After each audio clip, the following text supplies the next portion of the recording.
So we are doing bhajan, Krishna Chandra.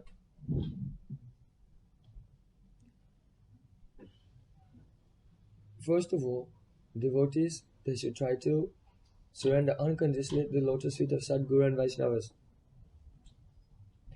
And try to hear some Siddhanta. If we don't know Tattva, Siddhanta, philosophical principles, then we have no foundation in our bhakti. So we should try to know some, Krishna Chandra, Gopi Jana Vallabha, he is our Ishtadev. But we should know some Siddhanta, otherwise our mind will always be restless, never fixed.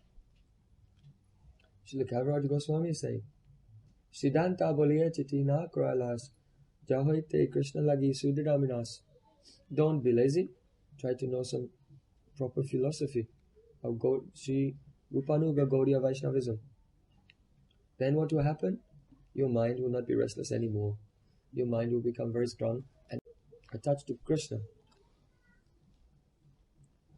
So, in Chaitanya Charitamrita, Srila Kaviraj Goswami, he is describing the Krishna-tattva. Who is Krishna? Swayam Bhagavan, Supreme Personality of Godhead. But his name is Krishna. Kri. What does Krish mean? You know, Krish? What does Krish mean? Akarshan. Attractive.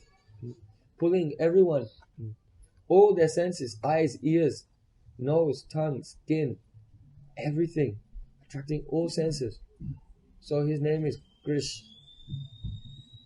And Na Ananda. He can take away everything. But he will give you something also. Ananda. So his name is Krishna. He's attractive to everyone. Purush jo shit ki vara stabara jangam savachita karshaka sakshat manmata madan. Kaviraj Goswami is writing. Purush jo shit ki vara stabara jangam. What to speak of attracting ladies? He also attracts gentlemen. Both. They also become attracted in Maduras. This is quite strange. Generally, this is not the case in this world. Krishna is so attractive. Purush Joshit Kiva. What to speak of male, female, also attractive males. What to speak of males? Stavra Jangam. Even moving living entities like birds, like deers, like cows, like the demigods. Gurudev was explaining yesterday in his class. What to speak of moving living entities? Stavra Jangam. Also, non-moving living entities. Also attracted to Krishna. Trees, creepers, grass, flowers, rivers, stones, all are attracted to Krishna. So he is called Krishna. Savachita Akarshaka. He is the one who can attract the chitta, the heart of every living entity. Sakshat Manmata Madan. And he's Sakshat Manmata Madan. You know Manmata? Madan means Cupid, but he is the Cupid of Cupid. One name for Cupid is Manmata. Mata means churning. Like when you make butter, there's some yogurt and you begin to churn. What is that? Inside there's one rod and going this way and then this way and then this way and then this way. Churning. And then the yogurt, which is very thin, becomes very thick and sweet and fresh. Yogurt is a little sour. But what comes out? Very thick, very sweet, very fresh butter. So like this is called matan. So manmata, who does this in your heart? He is called manmata. That means Cupid. Anyone falls in love, heart churning, this way and that. They can't understand what is happening to me. He became quite mad. So he is the manmata madan. Even so beautiful, even Manmata who can churn everyone's heart in this world, or he can churn his heart. Not one, millions and millions of cupids, they faint and fall to the ground on seeing the beauty of Krishna. So this is Krishna. He's attracted to all living entities. What to speak of being attractive to all living entities? He can even attract Lakshmi Devi. Lakshmi Devi is most chaste person in this whole world. She is devoted to Narayan, always serving his lotus feet. But simply hearing the pastimes of Krishna from Narad, then what happened to Lakshmi Devi? So the Kaliya Patnis in Srimad Bhagavatam they're saying, Kasya anubhavosa nadeva vidmahe thavang virenum sparishadikara yadvanchayasi lalanacharattapo vihaya kamam suchiram dridabrataha. Oh, we don't know what this snake did in his previous life to get your feet on his head. Because the dust of your feet is very hard to attain. For this, even Lakshmi Devi, the goddess of fortune, she left everything. Everyone worships goddess of fortune in this world. Why? She can give money, wealth, opulence, or liberation. So many things. All want these things for happiness. But now, hearing the glory of Krishna, what happened? She became unhappy. She can give happiness to all, but now her heart became disturbed. She became unhappy. She left Vaikuntha, she left Narayan, and came in Vrindavan. Not in one form, in millions of forms. And in millions of forms. Oh, what can I do in Vrindavan? Oh, here, I will sweep the dust, taking brooms, in millions of forms, taking brooms and sweeping Vrindavan. If anyone will sweep the streets, then they'll have to sprinkle water to keep the dust down. Oh, so by her tears, sprinkling her tears everywhere in Vrindavan and sweeping. Why? She thinks, what can I do? How can I attain the dust of the lotus feet of Brajendra Nanda and Shyamasundar? So even Lakshmi Devi, for a long time, even today, she's still in Vrindavan and crying for this thing. What to speak of Lakshmi Devi being attracted to Krishna? Krishna, Ramananda Rai told Mahaprabhu, Krishna is more attractive. Even Lakshmi, no, more than this, even Narayan is attracted to Krishna. Lakshmi can be attractive, we can understand something. Why? Because she's like part of Radharani. So something of Radharani's mood, little, is in the heart of Lakshmi Devi. So she becomes attracted to Krishna. But even Narayan is attracted. Is there any evidence? Ramananda Rai? He's telling Chaitanya Mahaprabhu, yes. Dvijatmada maid yuvayo didikshuna maya upanitam bhuvidama gupte kalavati no avane burasuran hatvayabu yas tvarayetamanti me.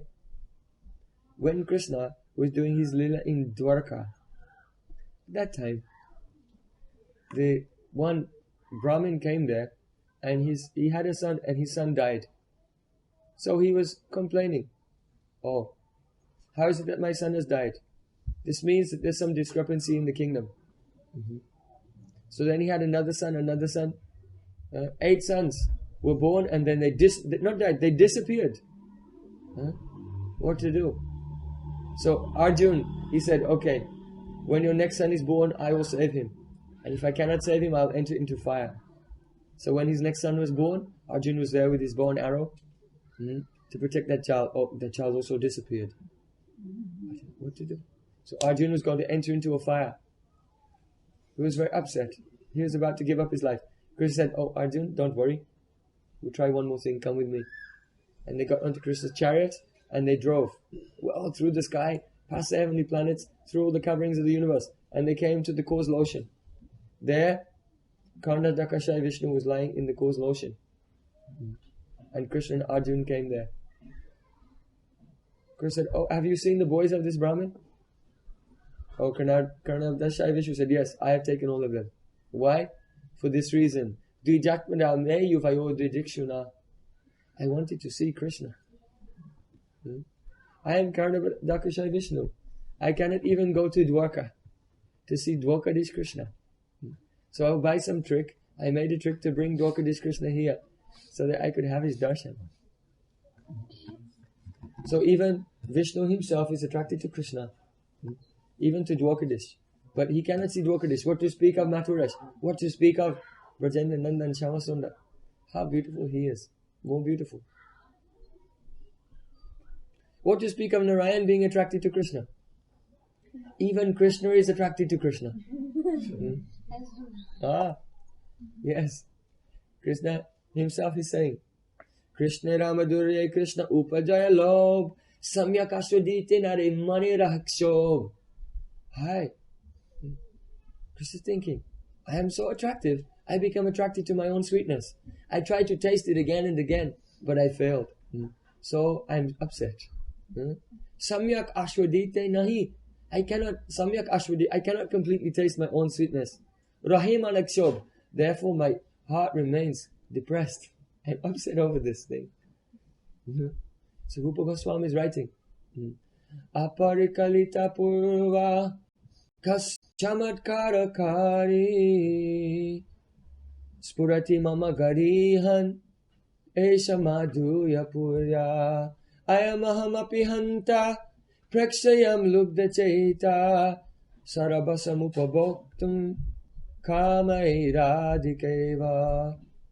Krishna, being in Dwarka, he saw his own reflection in a jeweled pillar. And seeing his reflection, it wasn't that he thought, oh, we may see ourselves in the mirror and think, oh yes, I am very handsome. Maybe. Krishna never thought like this. What did he say? Aparikalita purva kas chamatkara kari. Aparikalita apurva. Apurva, unprecedented beauty. I never saw anyone so beautiful before. Kas chamatkara kari. Chamatkar. On seeing this beautiful person, I become struck with wonder. And I'm thinking, Kaha? Kaha? What does that mean? Who is he? Try to understand how attractive Krishna is. Krishna, seeing his reflection, he becomes bewildered. If you see yourself, you know this is me. But Krishna's beauty is so much. Like a hammer on his head. He becomes senseless. I say, who is that? Kas chamatkara kari. Spurati mama garihan. This person, Esha madhurya purya, he's manifesting even more sweetness than I do. He's more sweet than I am. I am happy hanta. Prakshayam lubda chaita. When I see him, then I lament. I become lubda. Lubda means obsessed. I become completely obsessed. With what? Sarabasam upavoktam. I want to embrace that person. How? In the way that Radharani embraces him, I also become obsessed with an impetuous desire to also embrace him. And this calm comes in my kama radhikeva. This calm comes in me, or just like Radharani. This is how attractive Krishna is. He can strike wonder into the hearts of even himself.